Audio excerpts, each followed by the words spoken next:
Welcome everyone to another episode of the tier list video. For the maps, we have one versus one ranked. We are talking about Enlightened Horizon right now, and there are a few civilizations that I can say like, all right, these are insanely good. You really wish to play those civilizations. Well, the first civilization is gonna be Katie. Katie is insanely strong and most picked civilization on Enlightened Horizon thanks to the um, first POI that you can capture, and after that the Wolf POI as well. I don't know if the Wolf POI will be changed in the future, then KT will go down for sure. But for me, it's a number one pick that you can do on Enlightened Horizon. Then, if you are talking about like a better civilization than KT to pick on Enlightened Horizon, it must be Ottoman. Ottoman has like insane amount of games, victories, wins on Enlightened Horizon because how good it is for them to do the POI capture and after that the Wolf, then Wolf layer to be destroyed by them. And with Ottoman you can easily scale up later on without even adding a single military school. Just let you know that you can play Enlightened Horizon with Ottoman without a single military school. And they're gonna be good. They're gonna be good. The third really good insane civilization is the Knights Templar. You can easily boom get your manners up. Imperial at like 13 minutes while you play Dark Age with them. So yeah, Katie is House of Lancaster and Katie are really good pick. Then we have Zushi. People are not really played Zushi, not even on tournaments as well, because if they had KT or Ottoman or House of Lancaster or even HRE, well, not really, but if they had those civilizations, they could have easily play. Why House of Zushi is better than China, which I'm gonna put only good here. The reason behind that because uh, Zushi can collect tax without making an Imperial official, right? On this map. So you can boost your first barrack if you wish to with your Imperial official very early on. Also, Zushi has more starting wood. So more starting wood than China. You can build your buildings as fast as China. So everything is better with Zushi because Zushi is a tempo sieve, right? Zushi has more tempo compared to China because there's more starting wood, 50 extra starting wood. You can even use your IO to boost deeper rack immediately fast. Everything is just faster around Zushi compared to China. China is still a good pick, but not as good as Zushi. It's still a good pick. Then we have English. Well, they have the Marathon, which is fine. We have the Japanese. They are still good to be played on these maps.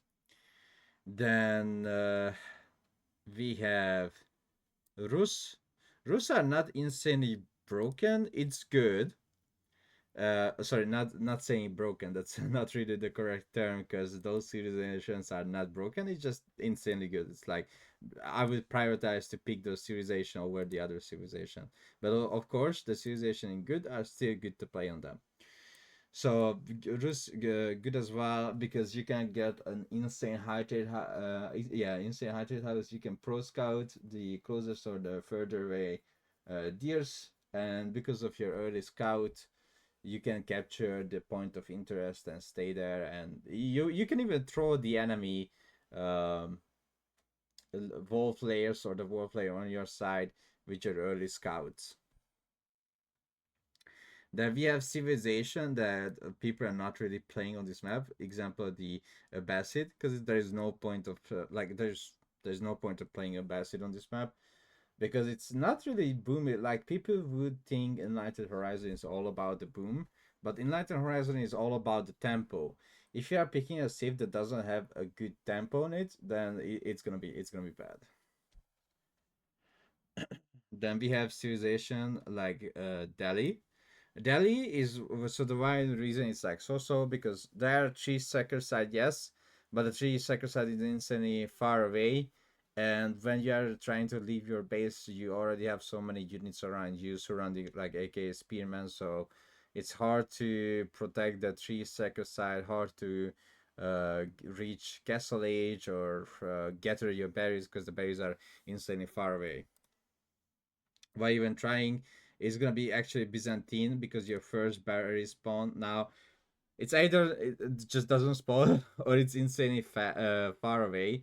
So it's really bad. Even if you start gathering in Dark Age, people can just go there with their spearman, Dark Age spearman, and bother you. Even though you activate the accurate defense, it just hurts your economy. It doesn't hurt the opponent because they are just trying to destroy the wall flares, right? So for Byzantine, it's not instantly good to play on Enlightened Horizon. I would never ever pick Byzantine on that map. Same with JD. JD just doesn't have tempo. JD can't really control the map. You can't really make the spearman to capture the point of interest or destroy the wall flare because there is no point of doing that. French is like, let's say it's a so kind of civilization on this map.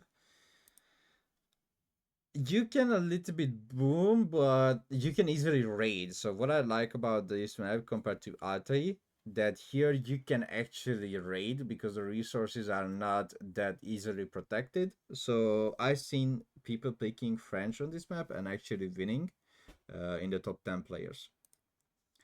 Uh, Mongols are good. They are not insane. I must say they are like fine. They are very late of catching the point of interest or destroying the wolf lair. They are not like insanely good, but you can still pick them and you're gonna be still fine with them. Malians are like a little bit of a so-so.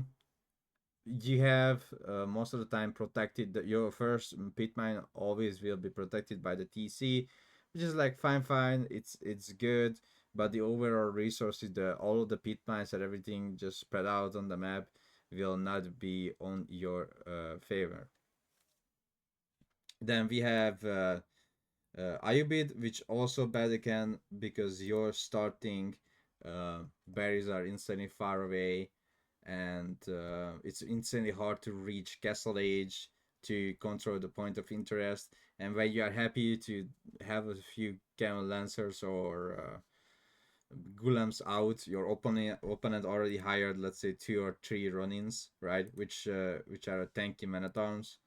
So because you have zero map control and your opponent is just getting a crazy amount of resource. And the last but not least, it's the OOTD. OOTD is the same. It's bad because you can't really make Dark Age Spearman because your Spearman captures the point of interest insanely slow, and after that it takes ages to destroy a wall flare. And don't forget one little fact that while other Civs doesn't need to really collect the sheep and the scout can stay there, the OOTD spearman will have a hard time to reach like a good number to torch down the wallfire in time, and also to not let the scout die and collect the sheeps on the map. So OOTD is also not really a good pick in my honest opinion. So don't forget, these are all my honest opinion about the maps. This is how I see how I would pick civilization on these maps. So this is a really good base point for all of you who are trying to pick your civ to be played on Enlightened Horizon. Again, the reason why I put civilization inside the insane because they can easily destroy the wolf flare and capture the first point of interest, which is the merchant.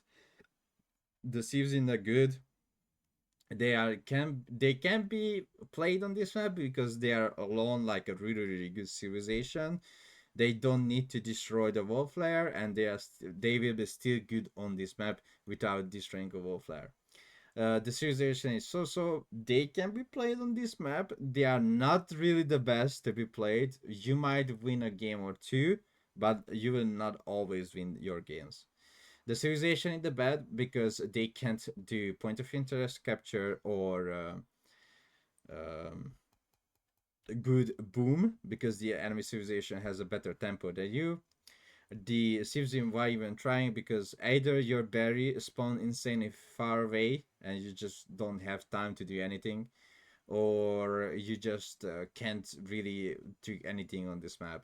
Even though you say, well, you have knights, you can raid, it doesn't really matter. The reason why French is better than JD, because the faster villager production, so you are not that much behind compared to the other civilization in economy. And because these civs will have spearmen on the field already, and they age up at the same time as you do with JD, you can't really raid at all with your knights, because the enemy already has, like, let's say 5 6 spearmen on the field, and you can't even capture the point of interest. So yeah, that's my honest opinion about Enlightened Horizon. That's how I pick civilizations on this map. I hope it's gonna help you as well to decide which civ you wish to pick on Enlightened Horizon. Thank you so much for watching, and see you guys on the next video. Bye bye.